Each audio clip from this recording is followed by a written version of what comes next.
பல்வேறு மாவட்ட ஆட்சியர்களுக்கும் நம்முடைய வருவாய் கோட்டாட்சியர் அவர்களுக்கும் மாண்புமிகு முதல்வர் அவர்களுக்கும் பல முறை மனுக்கள் கொடுத்தோம். இன்ன வரையில நமக்கு அவங்க வந்து காப்பி போடுறாங்க. குறிப்பாக ஜமுனா மருத்துவ வட்டாட்சியர் அவர்கள் நடவடிக்கை எடு, அதற்கு உண்டான பதிலை கொடு அப்படின்னு சொல்லி கலெக்டர் 3 முறை வந்து நம்முடைய ஜமுனா மருத்துவ வட்டாட்சியர் அலுவலருக்கு அனுப்பியிருக்கின்றார்கள். அவர்கள் இன்ன வரையிலையும் நம்முடைய பழங்குடியினர் என்ற ஒரு கருணை கூட காட்டாம இன்ன வரைக்கும் பதில் கொடுக்க மறுத்திருக்கிறது. இந்த அமைப்பின் சார்பாக நாங்கள் வன்மையாக நான் கண்டிக்கிறேன். இது மட்டும் இல்லாமல் இன்னும் இந்த தமிழக அரசு இந்த பட்டா வழங்க விரைவில் நடவடிக்கை எடுக்க வேண்டும் என்பதுதான் இந்த கண்டன ஆர்ப்பாட்டம்.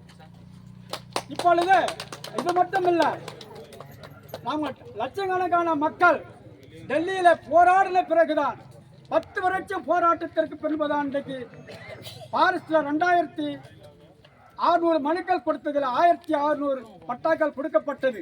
இது நீங்கள் அனைவரும் தெரிந்து கொள்ள வேண்டியது தலையாய கடமை.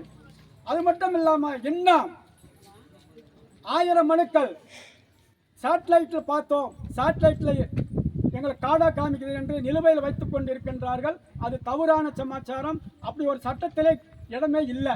ஜிபிஎஸ் போட்டோம், காடை காட்டுது அப்படி என்பது அது ஒரு முட்டாள்தனமானது தான். நான் இப்போவோ சொல்லுகின்றேன், நான் பல முறை கலெக்டருக்கு சொல்லுகிறேன், நம்ம ஆர்டிஓவுக்கு சொல்லியிருக்கிறேன், நம்ம டைரக்டருக்கு நம்ம அண்ணாதுரை அவர்களுக்கும் நான் சொல்லியிருக்கின்றேன். இது வந்து நாம தான் விடக்கூடாது. அவங்க என்ன தெரிவிக்கிறாங்க, நம்மளுடைய பட்டா வாங்குவதற்கு நம்முடைய கிராம சபை தான் முக்கியமான குறிக்கோள். இன்றைக்கு ஜனாதிபதி கூட அந்த அதிகாரம் இல்லை. ஒவ்வொரு கிராமத்திற்கும் வனநில உரிமை குழு கமிட்டி அமைச்சிருக்கின்றார்கள். இந்த கமிட்டி தான் வந்து நடவடிக்கை எடுக்க வேண்டும். தள்ளுபடி ஆபத்திற்கு பண்றதும் தள்ளுபடி செய்ய இருக்கிறதும் இந்த கமிட்டி தவிர யாரும் நடவடிக்கை எடுக்க முடியாது.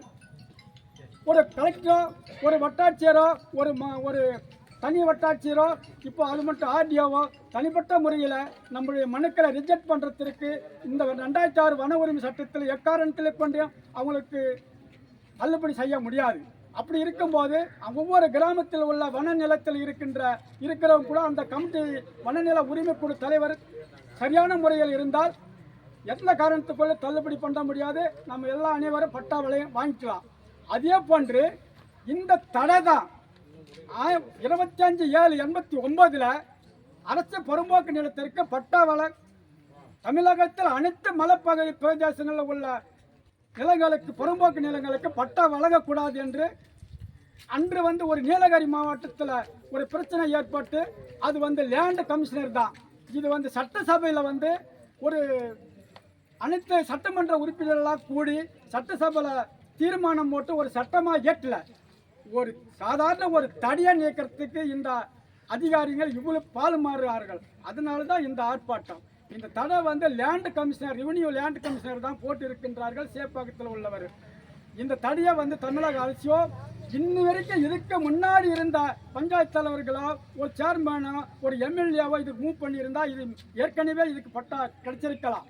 ஏனென்றால் நாம் போராடி போராடி போராடி நம்ம இதுவரையிலையும் இந்த வன நிலத்துக்கு நம்ம பட்டா வாங்கியிருக்கின்றோம். இந்த பட்டா இந்த அரசு புறம்போக்கு நிலத்திற்கு உங்கள் ஒத்துழைப்பு கரெக்டாக இருந்தால் இது ஒரு பெரிய சமாச்சாரம் இல்லை. நம்ம எவ்வளோ பேர் நாம் ஜெயிலுக்கு போனாலும் சரி நம்முடைய உரிமை. இங்கே வந்து நம்ம மலைப்பகுதி நம்முடைய பூர்வீகமான பகுதி. இந்த காடும் இந்த மலையும் யாருக்கும் சொந்தம் கிடையாது. இது கவர்மெண்ட் சொல்லுது. தனியான வந்து ஒரு நம்மளுடைய டெல்லி கவர்மெண்ட்டும் சொல்லுது, தமிழ்நாடு கவர்மெண்ட்டும் சொல்லுது. இந்த காடும் இந்த மலையும் இந்த நீரும் மலைவாழ் மக்களுக்கு தான் சொந்தம்.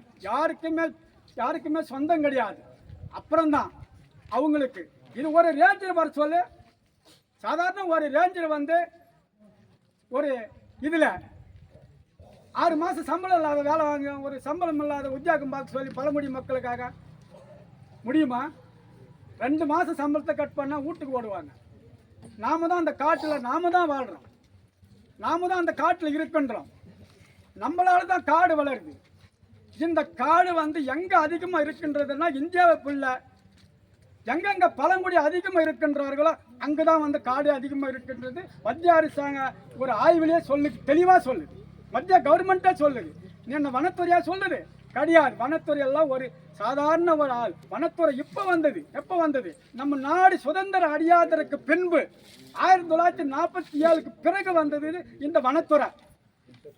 அதுக்கப்புறம் யார் இருந்தா அந்த காட்டில்? உங்களுக்கு எல்லாம் நல்லா தெரிஞ்சுக்கணும். அதுக்கு முன்னே இருந்தது யாரு? பழங்குடி ஆதிவாசி தான். அந்த ஆதிவாசி தான் நாட்டையும் காத்தான், வீட்டையும் காத்தான். பல எதிரிய வில்ல அம்பு சின்னத்தை வச்சு அவன் வில்ல அம்பு போட்டு காப்பாத்தினான். பல எதிரிகளையும் காப்பாற்றினான். அன்றைக்கு நான் துப்பாக்கி இருந்ததா, நவீன கருவிகள் இருந்ததா? எதுவுமே கிடையாது. ஆதிவாசிகள் உடைய எதிரியை காப்பாற்றினது வில்லம்பு சின்னம்னா, அந்த வில்லம்பு சின்னத்தை தான் அன்றைக்கு நான் கொடியா பிடிச்சுன்னு வந்து இருக்கின்றேன். அது உங்களுக்கு அனைவருக்கும் தெரிஞ்சுக்கிட்டா இனிமேல் விட்டு யாருக்கும் நீங்க பயப்பட வேண்டாம். அரசு இருந்தாலும் சரி, வருவாய் ஆர்டிஓ இருந்தாலும் சரி, கலெக்டர் இருந்தாலும் சரி, யார் இருந்தாலும் சரி, உங்களை வந்து ஏமாத்துவாங்க. இதுதான் இந்த ஆர்ப்பாட்டத்தை உங்களுக்கு சொல்ல வேண்டியது முக்கியமானது. உங்களுக்கு பட்டா வந்துடுச்சு, உடனே கையெழுத்து போடுங்க, உடனே தோல் போடுங்க, அதில் போடுங்கன்னா ஒரு விஓ மூலியமாக, மணியக்கார மூலியமாக, ஆர்டிஓ மூலியமாக வந்து நீங்கள் கையெழுத்து போட்டுட்டீங்கன்னா கோர்ட்டுக்கு போயிடும். வச்சு அவங்க உங்களை க்ளோஸ் பண்ணிடுவாங்க. நீங்கள் அது மட்டும் தெரிஞ்சுக்காங்க. தெரிஞ்சுக்கணும். இதுதான் தலையாய கடமை உங்களை அனைவருக்கும். யாராலையும் எங்கள் அமைப்பினுடைய தலைவருக்கு இருக்கின்ற அவங்கள கூட்டின்னு வந்து நான் கையெழுத்து போட வைக்கிறேன் வாங்கன்னு சொன்னீங்கன்னா நீங்கள் தெளிச்சிங்க. இல்லைன்னா உங்களை பூரா இந்த கவர்மெண்ட் கவுத்துரும். இது தனி இந்த வட்டாட்சியரே கவுத்துருவார். இன்ன வரைக்கும் பதில் கொடுக்காத வட்டாட்சியர் இந்த வட்டாட்சியரை கவுத்து உங்களையெல்லாம் கவுத்து ஒரு ரிப்போர்ட் அனுப்பிச்சு விட்டுருவார். அந்த நிலைமைக்கு தான் இருக்கின்றா. பழங்குடிக்கு மேலே அக்கறை இல்லாத இருந்த ஒரே வட்டாட்சியர் இவர் தான்.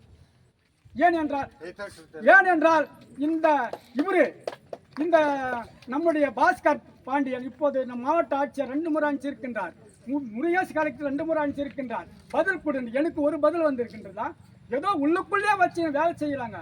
இதுக்குதான் இந்த கண்டன ஆர்ப்பாட்டத்தை எங்க நடத்தணும் அப்படின்னு சொல்லி தான் இந்த கண்டன ஆர்ப்பாட்டத்தை நாங்கள் நடத்தியிருக்கின்றோம். இருந்தாலும் நீங்கள் அனைவரும் வந்ததற்கு உங்கள் அனைவருக்கும் இந்த எங்க அமைப்பின் சார்பாக உங்களுக்கு நன்றியை தெரிவித்துக் கொண்டு அடுத்தது வந்து நாங்க எங்க கிடையாது. அந்த அடுத்தது வந்து இந்த பதில் வரலன்னா இங்குதான் போராட்டம், இங்குதான் வந்து சாப்பாடு செய்வோம், இங்குதான் உள்ளிருப்பு போராட்டம் நடத்துவோம். இந்த பதிலை வாங்கிக்கணும்னா மற்ற கட்ட கலெக்டரேட்டுக்கு நாங்கள் நவருவோம் என்பது உங்கள் அனைவருக்கும் தெரிஞ்சுக்கணும். நாம் வந்து கலெக்டரேட்டுக்கு போயிட்டோம், நம்ம வந்து முதலமைச்சர் கட்ட போறதுனால எதுவும் சாதிக்க போறதில்ல. ஏன்னா இங்க தான் சொல்றாங்க இவர் தான் பதில் கொடுக்கணுன்றாங்க, வட்டாட்சியர் தான் கொடுக்கணுன்றாங்க, வட்டாரி தான் நடவடிக்கை எடுக்கணுன்றாரு. இவருக்கு ஃபுல் பவர் இருக்குது. ஏனென்றால் இவர் ஒரு